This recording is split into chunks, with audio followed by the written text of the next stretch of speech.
자, 그럼 민주당 전당대회로 좀 넘어가 보겠습니다. 이 8월 17일, 오늘이 8월 7일이죠? 네. 정확히 열흘 남았네요.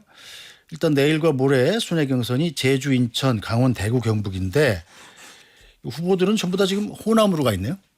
아무래도 가장 많은 파일을 차지하고 있고 이번 주 내내 호남 일정을 저는 소화한 걸로 아는데 좀 이렇게 가장 큰 걸 놔두고 민심을 공략하려는 게 아닌가 싶습니다. 역시 뭐 이 숫자 많은 게 장땡인 거 아니에요? 호남이 가장 중요한 게 여기서 승부가 갈려버리면 뭐 회복할 방법이 없는 거잖아요. 그렇죠. 호남은 33% 정도의 당원을 이제 갖고 있고, 그리고 호남 같은 경우에도 지금 약간 표가 좀 갈리고 있잖아요. 그러니까 호남도 이제 뭐 전남, 전북, 광주 네. 이렇게 볼 수 있는데, 전북 같은 경우에는 사실 이제 뭐 그 공천 6.3 지선 때 공천 문제도 있었고 하면서 정청래 후보가 이길 것이냐 김민석 후보가 이길 것이냐 이게 또 관전 포인트일 것 같고, 광주랑 전남에 또 반도체 클러스터가 있잖아요. 그렇죠. 그래서 거의 당대표 TV 토론회 어제였나요? 네, 보면 어제. 네, 보면은 그저께죠. 그저께죠. 네, 그저께 보면은 이제 그 반도체 클러스터 이거를 어떻게 잘 할 수 있겠냐. 이걸로 또 이제 공격 포인트로 가지고 나가고 있죠. 근데 그저께 그 2차 토론 보면서 느낀 게 많이 높게졌네. 저렇게 발언 수위가 높아져서 이 전당대회 끝나고 이 당 깨지는 것 아니야? 뭐 저는 민주당은 아닙니다만 이런 걱정까지 들 정도더군요. 아, 예. 왜 이렇게 된 거예요? 이번 주가 정말 뭐가 많았어요. 네. 이슈가 뭐 처음에는 뭐 현수막도 있고 선관위 관련해서도 있고 윤리위도 있고 아, 정말 많았는데요. 그만큼 박빙으로 가고 있기 때문에 그렇다고 생각을 해요. 그러니까 뭐 이제 김민석 후보께서는 이제 호남에서 결국에는 이길 것이다 하고, 정청래 후보 측에서는 흐름대로 계속 이길 것이다라고 하는데, 사실 두 캠프 다 보면은 엄청나게 긴장감이 흘러요. 네. 그렇죠. 네. 그래서 그렇기 때문에 더욱이 난타전을 벌일 수밖에 없지 않나 싶습니다. 그리고 국민의힘에서는 어떻게 예상하고 있습니까? 민주당 전당대회 결과? 저는 모 의원이 네. 그 얘기를 중진 의원이 머리는 김민석인데 가슴은 정청래다. 그래서 이게 무슨 뭐예요? 말이냐 했더니, 그러니까 그 여론조사들을 보면 김민석 후보가 조금 상대적으로 유리한 결과가 나오는 뭐 그런 것들이 있다고 하더라고요. 일단 초반 결과가 네. 충청권하고 대구 부울경에서 예상을 뒤엎고 사실은 박빙이 벌어진 그렇죠. 거잖아요. 충청권에서 김민석 후보 본인 말로 그냥 7% 정도 뒤질 거다 이렇게 얘기를 했는데 충청권에서 오히려 이겼단 말이에요. 약간 그런 것들을 보면서 이게 사실 그 모든 선거는 기세잖아요. 기세가 한번 올라오기 시작하면 바람이 불면 이거는 이거 어떻게 할 수가 없다라고 이야기를 하고 네. 있기는 하지만 국민의힘 의원들은 정청래 후보가 대표가 되기를 간절히 정말 그 모창을 할 때나 진심으로? 네, 진심으로 저희한테 그 민주당을 취재해 오라고 예. 말할 때가 많아요. 그러니까 진짜 김민석이 유리한 거냐? 그럼 안 된다. 약간 이런 식으로도 이야기를 하고 있습니다. 저는 좀 다른 네. 주제를 해왔는데 오늘 지도부 의원이랑 통화를 했거든요. 예. 5글자를 얘기했어요. 뭐라고? 알 바 아니다. 왜냐? 정청래 후보 응원하는 거 아니에요? 이렇게 물어봤더니 아니다. 왜냐면 이 정청래 후보가 되든 김민석 후보가 되든 상관이 없다. 왜? 갑자기 이재명 대통령이랑 정청래 후보랑 딱 붙으면 힘이 네. 더 커질 수도 있다. 그리고 이제 김민석 후보가 된다고 해도 이재명 대통령이랑 붙을 거란 장담이 있냐. 우리 당 봐라. 한동훈 대표 뽑아놨더니 윤석열 전 대통령이랑 관계 어땠냐. 딱 붙지 않는다. 그렇기 때문에 우리 당에선 누가 되든 사실 알 바 아니다. 이렇게 얘기를 하더라고요. 알 바 아니다. 네. None of my business. 누가 되든 뭐 알아서 해라. 네. 정청래 지지세가 국민의힘에서 높다는 얘기는 뭐 그럼 일부의 의견에 불과한 겁니까? 그런 건 아니고요. 그냥 정청래 후보가 들으면 기분은 나쁠 것 같아요. 네, 기분 나쁘죠. 왜냐하면 그 국민의힘에서는 계속해서 이재명 정부 레임덕을 얘기를 하고 있어요. 네. 어떻게 해야 이재명 정부의 레임덕이 더 빨리 올 것이냐를 이야기를 하고 있는데, 저는 그 알 바 아니다의 아래에는 좀 긴장하고 있는 게 깔려 있는 것 같아요. 왜냐하면 사실 국민의힘이 윤석열 정부 때 계엄 터지고 뭐 약간 이런 것들이 네. 유난 갈등에서 사실 모든 게 시작이 된 거잖아요. 그런 걸 겪어봤기 때문에 네. 이들도 우리와 똑같은 전철을 어떻게 하면 밟게 할 수 있을까? 그걸 항상 고민인 거죠. 똑같이 그냥 망해보자 뭐 그런 거예요? 뭐 그런 멸망전을 원하는 건 아닌 것 같고요. 알겠습니다. 자, 김민아 기자, 어떻게 봐요? 이 정청래 후보가 원래 처음에 선거운동 시작할 때 네거티브하지 않겠습니다.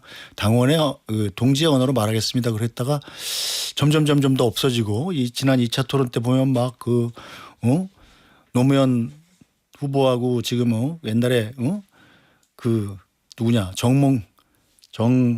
누구지? 후보 캠 다른 후보 캠프로 날아간 적이 있지 않느냐 뭐 이런 얘기까지 했어요. 그거는 이제 김민석 후보에 대한 멸칭을 굉장히 연상되게 만드는 거였는데 굉장히 공격적이 됐어요. 이게 일단 초반 판세가 자신한테 생각했던 것만큼 유리하지 않기 때문이다. 이런 분석들이 지배적이죠.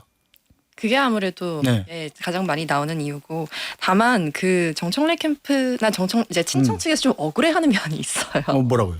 그러니까 뭐냐면 아까 충청도 말씀 주셨는데 김민석 이제 후보 측에서 처음에는 7%로 질 거다 했는데 그것도 다 전략인 거다. 처음에 일부러 그렇게 충청은 이제 정청래의 고향인데 거기에서 지면은 거기에서 진다고 이미 말을 해두면은 네. 만약에 정말로 정청래가 지면 네. 그거는 더 큰 타격이고 그리고 이겨도 정청래가 진짜 이긴 게 아니잖아요. 그러니까 이런 프레임을 저쪽이 먼저 가져갔기 때문에 지금 이 흐름이 만들어진 거다. 근데 그것보다는 여론조사를 더 봐야 한다라고 그쪽에서는 이야기를 합니다. 여론조사가 근데 되게 들쭉날쭉이던데 어떤 조사는 뭐 정청래 후보가 압도적으로 이긴다고 나오고 어떤 조사는 김민석 후보가 이긴다고 나오고 뭐를 믿어야 될지 모르겠어요. 그렇죠. 민주당에서도 상당히 그러니까 이 굉장히 타이트한 선거 승부가 벌어질 거다라는 생각에는 양 후보 모두 전부 이견은 없는 거죠. 이견은 없는데 다만 이제 또 여의도의 이야기와 또 이제 바닥 민심이 항상 달랐던 것 같아요. 그래서 지난번에 박찬대 후보랑 이제 정청래 후보 때랑 비슷한 현상이 이루고 있지 않나 싶습니다. 알겠습니다. 자, 이런 가운데 송영길 후보는 사실상 뭐 김민석 후보하고 협공 전략으로 연일 정청래 후보를 비판하고 있습니다. 자, 유튜브 오마이TV 송영길 후보와 인터뷰 내용 준비됐으면 잠깐 들어보죠. 지금 오히려 지금 이인재처럼 대통령이나 이쪽 세력을 공격하고 있는 게 정청래 후보잖아요. 오히려 이인재의 모습을 정청래 후보가 닮아가고 있는 것이라 보여집니다.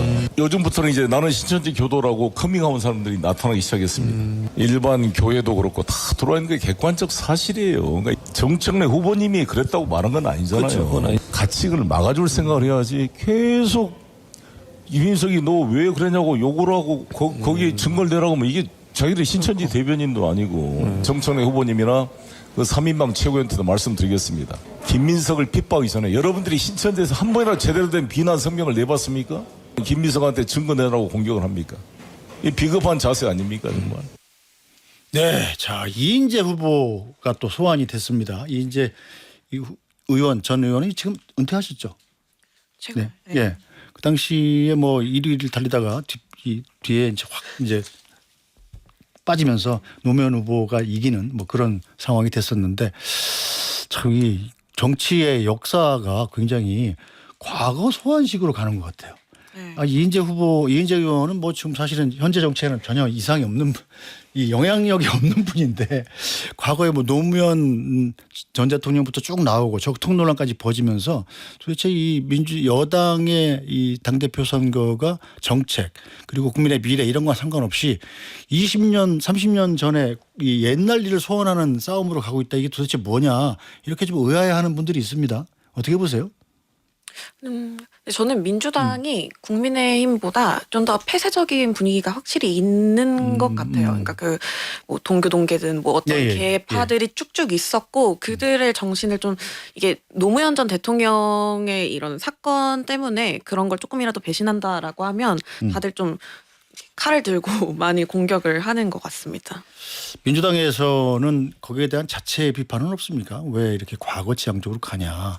지금 ETF도 있고 지금 부동산도 있고 민생 현안이 적체가 돼 있는데 여기에 대한 얘기를 집권 여당이 아무도 안 한다. 여기에 대한 반성은 없습니까? 뭐 우선은 사실 뭐 젊은 의원들 위주로 그런 이야기가 많이 나오죠. 그러니까 뭐 사실 형사소송법 같은 경우에도 물론 뭐 검찰개혁이 민주당이라는 당의 어떤 오래된 역사긴 하지만 동시에 또 당원들과 국민들의 굉장한 반발이 있었잖아요. 그러니까 그런 것도 다 같이 맥을 사실 함께하는 거라고 봐요. 이 전당대회에서 계속해서 물론 과거 소환은 항상 있죠. 어느 당이든 항상 있지만 특히 이 민주당이 지금 시점이 보면은 정말 그 옛날에 그 민주당의 그 이념을 계속 갖고 갈 거냐 아니면은 이 새로운 어떤 정책이나 뉴이즘을 이것을 받아들일 거냐 그거에 지금 상황이잖아요. 네. 그렇기 때문에 더 이번 전대가 그렇지 않나 싶습니다. 정청래 후보 입장에서는 약간 좀 두 명이랑 싸워야 되는 이 네. 판세라서 좀 힘들어하고 있지 않습니까? 저 페북에다가 이제 뭐 네. 2대1로 몇 대 몇으로 아니면 맞겠다 뭐 이렇게 글을 올리시기도 하고 그 소위 불상론 네. 불상표를 얻겠다라고 하셨죠. 불상표. 근데 그거 치곤 너무 예. 글이 너무 많이 올라와요. 그렇죠. 네, 짧은 글이 거의 하루 오전에만 네. 열 몇 개가 올라온잖아요. 네. 아, 그러니까 일단 그게 많이 올리는 게 마음이 급하다는 반증 아니냐 뭐 이런 분석도 있던데요. 맞아요? 네, 그런 것 같아요. 그리고 보통 정치인들이 SNS를 올릴 때 보좌진들의 약간 뭐 이렇게 뭐랄까요, 오케이나 이런 걸 받고 올리는 게 대부분인데 네네. 그분은 그런 식으로 일을 하시지는 않는 것 같아요. 음. 그리고 다 한 3줄, 4줄 이렇게 짧게 올라오는 걸 보면서 네. 아, 많이 불안하다. 왜냐하면 이번에 이제 내일부터 하는 2라운드가 인천이잖아요. 인천이 네. 껴있잖아요. 거기가 아무래도 그 송영길 후보에게 좀 유리한 지역이기도 하고 그렇죠. 그리고 이게 사실 그 2라운드에 있는 당원들의 그 퍼센테이지가 그렇게 많지는 않은데 지금 정청래 후보 쪽에서 주시하고 있는 건 수도권이잖아요. 서울 이쪽. 근데 그 이번에 2라운드가 이 수도권 선거의 미리 보기다라는 그 예측들이 나와요. 그러다 보니까 본인도 불안해서 계속해서 뭔가 글을 올리고 있는 것 같습니다. 캠프 분위기 좀 들어봤는데 네. 외로운 것 같아요. 정청래 후보가 네, 그러니까 오늘 친청계 의원이랑 전화를 했을 때 외롭다는 취지의 얘기를 굉장히 많이 했어요. 그러면서 하는 말이 제가 유일한 친청계 의원입니다. 모두는 나머지 전부는 친석계입니다. 이렇게 얘기를 했고요. 호남에서 들리는 말이 있다면서 얘기를 전해줬는데 김민석 후보 캠프에서는 전화 몇 통 돌렸다 이걸 또 보고하고 네. 이런 새몰이가 가능한데 우리는 굉장히 외롭다. 정청래 후보 혼자 싸우고 있지 않느냐 이런 얘기를 좀 하더라고요. 그리고 라디오 패널들 좀 보면 정청래 후보를 응원하는 사람이 별로 없지 않냐. 별로 없어요. 친척의 네. 패널이 없어요. 그래서 아예. 외롭다 이런 얘기 굉장히 많이 들었습니다. 왜 그런 걸까요? 근데 관련해서 저도 되게 이제 친청계 의원님들 그런 말씀을 주시는데 언론도 결국 김민석 캠프 이야기 듣고 쓰는 거 아니냐 뭐 이렇게 그렇죠. 하시거든요. 근데 사실 솔직하게 말씀드리자면 친언론이신 적이 있는가라는 생각이 들기는 합니다. 뭐 그건 그래요. 예.